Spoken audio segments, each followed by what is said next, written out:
रात्री 3 ते 5 वाजता जाग येण्याचं रहस्य. नमस्कार मित्रांनो, मी डॉक्टर रुपाली. तुम्ही कधी लक्ष दिलं आहे का? रात्री 3 ते 5 वाजता अचानक जाग आली आणि काही लोकांना लघवीसाठी जावं लागतं. काही जण म्हणतात ही फक्त शारीरिक गरज आहे, पण संत आणि योगी म्हणतात या वेळेला उठणं फक्त शरीराची नाही, आत्म्याचीही आवाज आहे. ही वेळ आध्यात्मिक दृष्टिकोनातून अत्यंत महत्त्वाची आहे. आपल्या शरीरात ऊर्जा शुद्ध होते, मन शांत होतं आणि विचार स्पष्ट होतात.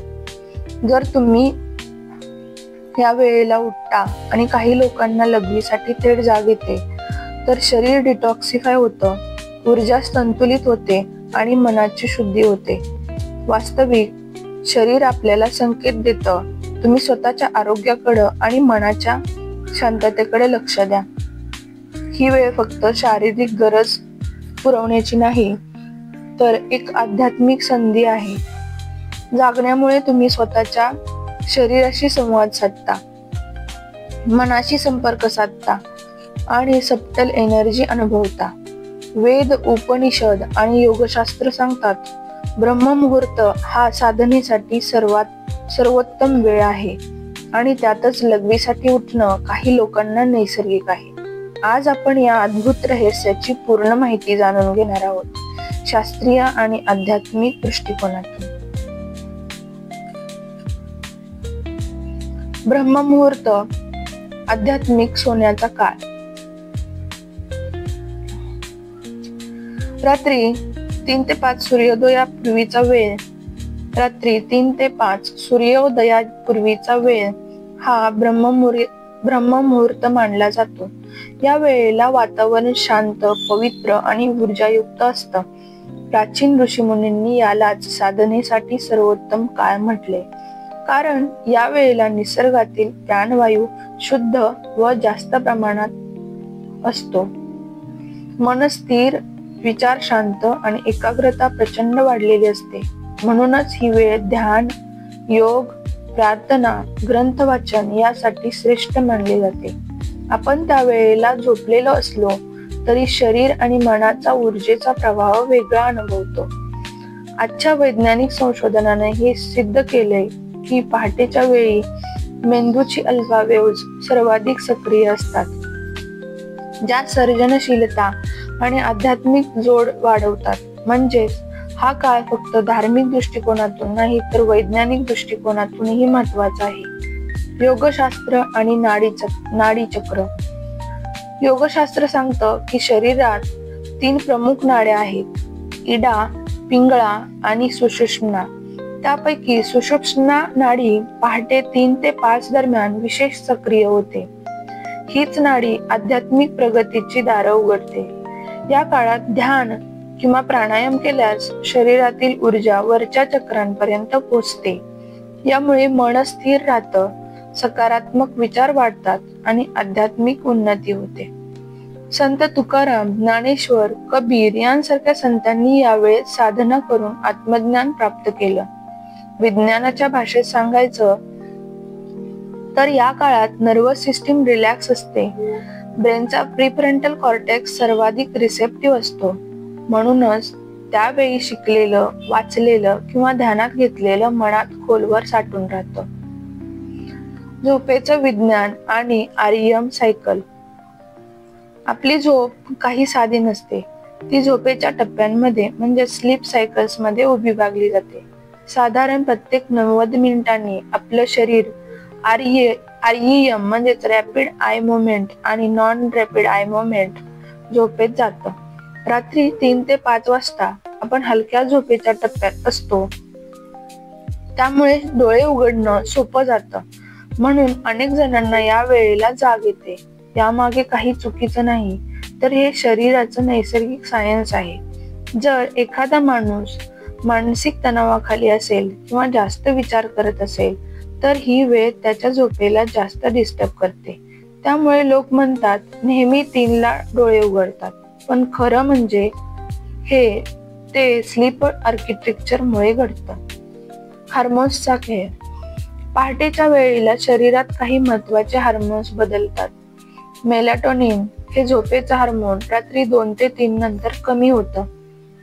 तर कॉर्टिसॉल हा स्ट्रेस हार्मोन सकाळी वाढायला लागतो. या दोन्हींमुळे शरीर आपोआप जाग होऊ लागतं. या काळात मेंदू अधिक सक्रिय होतो, हृदय गती थोडी वाढते आणि श्वसन वेगवान होतं. म्हणून 3 ते 5 वाजता जाग येणं म्हणजे शरीराची घड्याळ नीट चालू आहे याचं लक्षण असू शकतं. पण जर ती जाग खूपच अस्वस्थ करणारी असेल तर तणाव, चिंता किंवा हार्मोनल इम्बॅलन्सचं संकेत असू शकतं. फुफ्फुसांचं कनेक्शन. Chinese body clock. प्राचीन चिनी औषधशास्त्रानुसार शरीरातील प्रत्येक अवयव ठराविक वेळेला जास्त सक्रिय असतो. त्यात 3 ते 5 हा काळ फुफ्फुसांचा मानला जातो. म्हणजेच या वेळेला फुफ्फुसाचं शुद्धीकरण आणि रिपेअर जास्त होतं. त्यामुळे श्वसनाचे त्रास असणाऱ्यांना दमा, खोकला, सर्दी या वेळेला जाग देते. म्हणूनच या वेळेला प्राणायाम, खोल श्वसन, ध्यान केल्यानं फुफ्फुसांची क्षमता वाढते. याला मॉडर्न सायन्स देखील सपोर्ट करतं, कारण ऑक्सिजन इनटेक त्यावेळी चांगला होतो आणि रेस्पिरेटरी मसल्स रिलॅक्स होतात. वारंवार जाग येणं ही आरोग्याची चेतावणी. जर कुणाला दररोज 3 ते 5 ला जाग येते आणि पुन्हा झोप लागत नाही तर हे काही सिग्नल असू शकतात. मानसिक तणाव, एन्झायटी, डिप्रेशन, फुफ्फुस किंवा हृदयाशी निगडीत समस्या,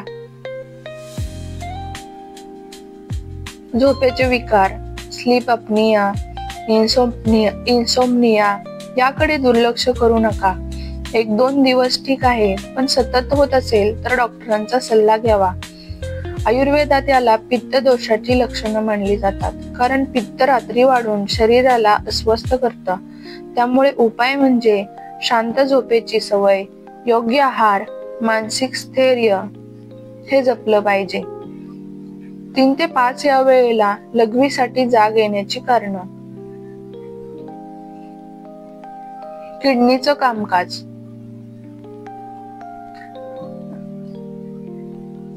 रात्री झोपेत असताना शरीर टॉक्झिन्स फिल्टर करतं. 3 ते 5 वेळेत किडनीचे फिल्ट्रेशन जास्त सक्रिय होते. त्यामुळे लघवीची पिशवी म्हणजेच युरिनरी ब्लॅडर भरल्यामुळं जाग येते. झोपण्याआधी जास्त पाणी पिणं. अनेक लोकांना वाटतं झोपण्याआधी पाणी प्यालं तर सकाळी त्वचा आणि शरीर फ्रेश राहील. पण खूप पाणी प्यायल्यास मध्यरात्री ब्लॅडर भरतो आणि उठावं लागतं. डायबेटिस आणि pre diabetes. Blood sugar control नसल्यास रात्री वारंवार लघवीला उठावं लागतं. हे सुरुवातीचे लक्षण असू शकतं. प्रोस्टेट. पुरुषांमध्ये वय वाढल्यावर प्रोस्टेट ग्रंथी मोठी झाल्यास लघवी रोखता येत नाही. त्यामुळे रात्री 2 ते 3 वेळा उठावं लागतं. युरिनरी ट्रॅक्ट इन्फेक्शन महिलांमध्ये जास्त दिसतं. जळजळ, वारंवार लघवी, इनकम्प्लीट फिलिंग, झोपेतून उठवतं. कधी काळजी घ्यावी? जर दररोज 3 ते 5 वाजता फक्त लघवीसाठी उठावं लागत असेल आणि दिवसाही वारंवार लघवी लागत असेल, खूप तहान लागत असेल, जळजळ किंवा दुखणं असेल, झोपेची गुणवत्ता बिघडत असेल तर डॉक्टरांचा सल्ला घेणं आवश्यक आहे.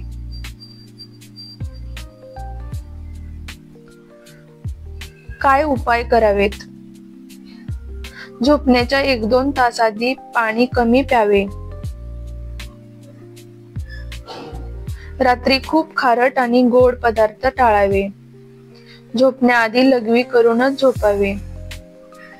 साखर नियंत्रणात ठेवा.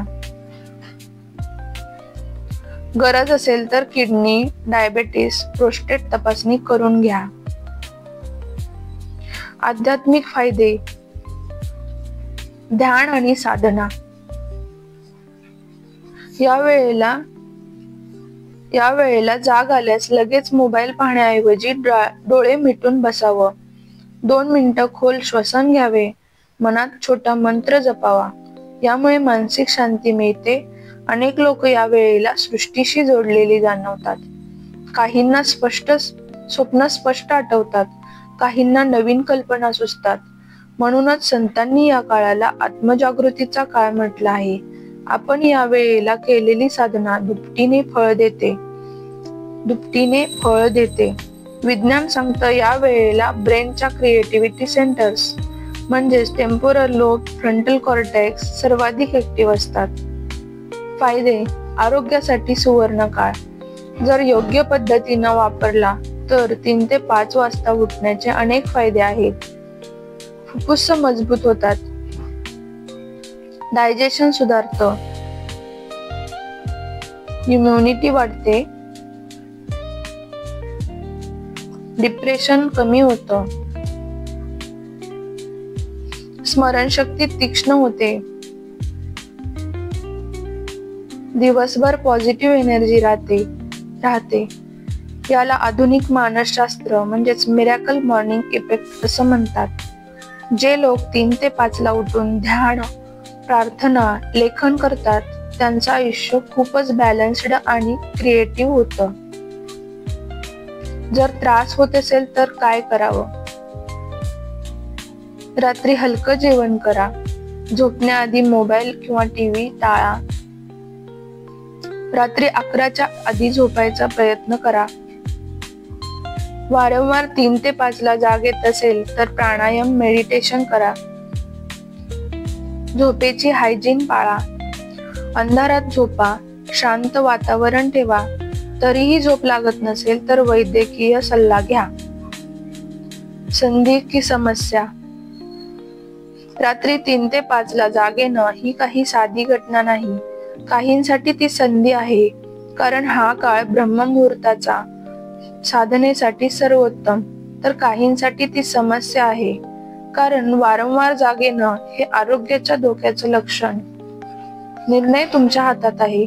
तुम्ही या वेळेला आध्यात्मिक साधना करून आयुष्य घडवू शकता किंवा दुर्लक्ष करून त्रास वाढवू शकता. त्यामुळं योग्य माहिती, योग्य सवयी आणि आत्मजागृतीनं हा काळ आपल्या फायद्यासाठी वापरा. रात्री 3 ते 5 वाजता जाग आली तर घाबरू नका. हा काळ तुमचं आयुष्य बदलू शकतो.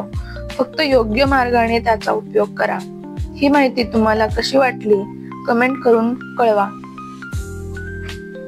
लवकरच भेटू आणि आणखी एका नवीन व्हिडिओमध्ये. तोपर्यंत तुमची काळजी घ्या. व्हिडिओ आवडला असेल तर व्हिडिओला लाईक करा, शेअर करा आणि सबस्क्राईब करा. Thank you for watching.